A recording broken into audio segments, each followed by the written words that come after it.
It really wasn't that long ago that self-driving cars seemed like something out of science fiction, right? Yeah, But now you see them everywhere. I know. And it feels like AI agents are at that same spot, like they're about to be huge GE. Totally. It's mind-blowing how fast things are moving. This is going to be a whole different world the way we use AI. For sure.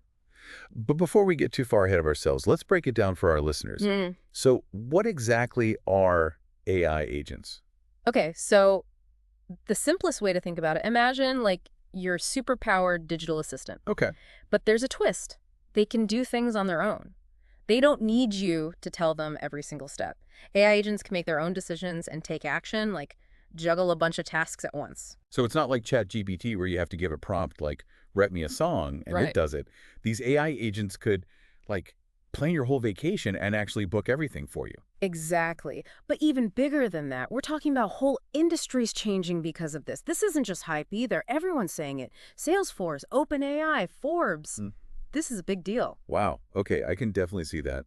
But how does this fit in with all the other AI stuff we've seen, like ChatGPT, which is crazy impressive, but it still needs us to get it going? Good question. Think of it like waves, right? So first, we had AI that was all about predicting stuff. Like, you know how Netflix recommends shows based on what you've watched before? Right. That's the first wave. Then came the wave we're in now with things like ChatGPT. That's generative AI. It can create things, but it still needs a prompt. That little nudge. This next wave.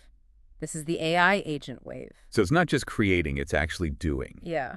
And a good way to picture it is like that self-driving car example from the Salesforce article. Remember how cars used to just have like basic assistance features? Hmm.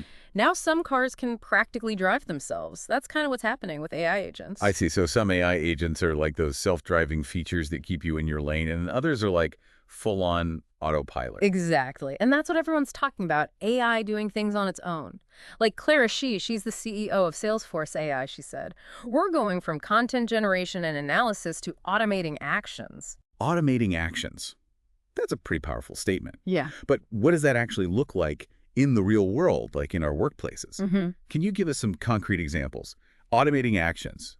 Okay, I get it on paper, but like, what does that actually look like in a normal workday? I mean, Right, right. Well, Salesforce, for instance, they're already rolling this stuff out, showing what's possible. Ah. It's called Agent Force, and it's basically giving sales and customer service teams AI teammates, you could say. whoa, hold on. AI teammate. Yeah. Now that sounds like we're in a sci-fi movie. What are these AI teammates actually doing all day? So there's this one. It's called Agent Force SDR. SDR stands for Sales Development Representative. Okay. And basically, those are the people who spend like a ton of time qualifying leads, making sure the right potential customer gets to the right salesperson. Right. It's a lot of like digging around to find the good leads, right? Yeah, exactly. It's super important, but can be like really tedious.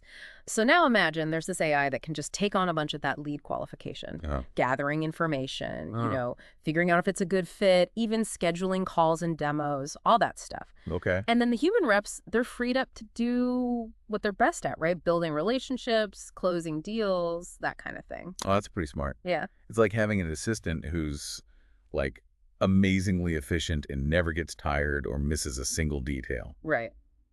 So what else is on this AI team? Well, on the customer service side, you've got the Agent Force Service Agent.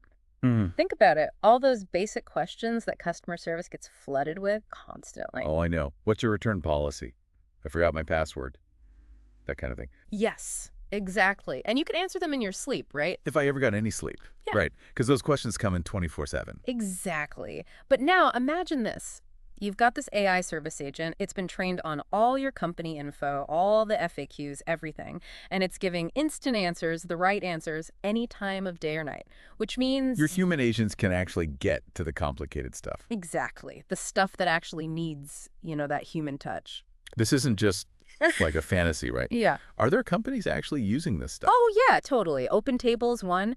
But here's the thing, and this is where it gets really interesting, this whole AI agent thing. It's not just about being more efficient, Oh, okay. Now you got me really curious. What else is there? Well, just think about it. What if you suddenly got all those hours back? All the time you used to spend on those little tasks, the repetitive stuff. It'd be life-changing. Right. What could you do with all that extra time? What could you create? What problems could you solve if you had all that mental space back?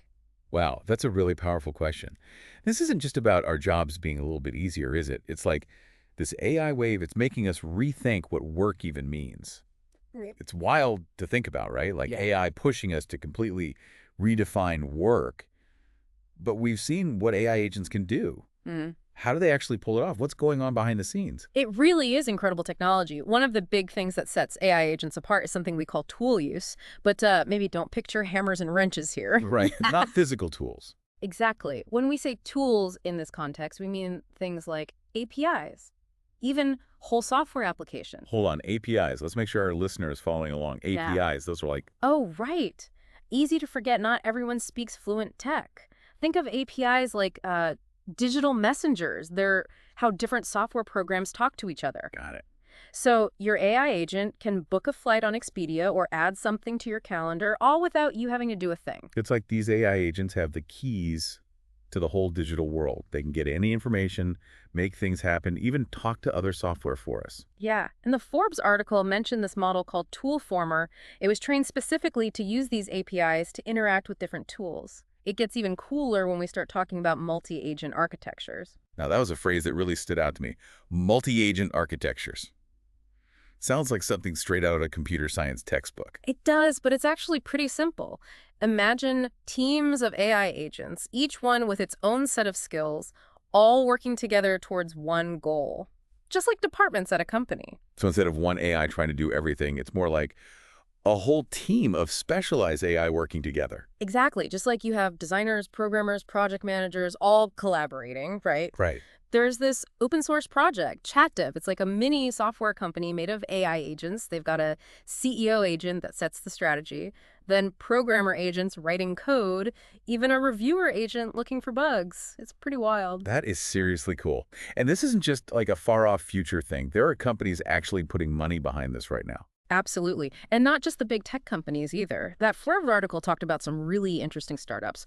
One that's making waves is called Sierra. They're focused on using AI agents to change the game for customer support. And if I'm remembering right, their CEO is Brett Taylor, right? As in the Brett Taylor who used to be co-CEO of Salesforce. That's a big deal. Clearly, he sees something special in this AI agent thing. He does, and here's why I think Sierra's onto something big. They're not just building another tool, they're changing the whole pricing model. They're moving away from those monthly subscriptions. Really? How does that work? They want to charge based on the work their AI agents actually do. So you only pay for what your AI employee actually produces. Yep. That's a huge shift. It's almost like a gig economy, but for AI. Yeah. What does that even mean for things like wages and job security down the line? That's a big question. It is a big question, yeah. There are definitely a lot of unknowns here. But what's clear is that AI agents aren't just tools. They're more like digital colleagues, and that has huge implications for how we think about work itself. What does it mean to have value in this new world? What even is employment? It's a lot to wrap our heads around. We've covered so much today, from how AI has evolved to these wild multi-agent systems. But if our listener is only going to remember one thing from this whole deep dive into AI agents, what would you want it to be? That's easy. I want everyone listening to remember this. AI agents are not science fiction anymore. They're here now, and they're evolving incredibly fast. They have the potential to completely reshape our world, how we work, how we live. The time to start thinking about what that means for you. That time is now. I couldn't have said it better myself. This has been an amazing deep dive. Thanks for breaking it all down with us. And to our listeners, keep those questions coming, and we'll keep exploring these fascinating topics with you.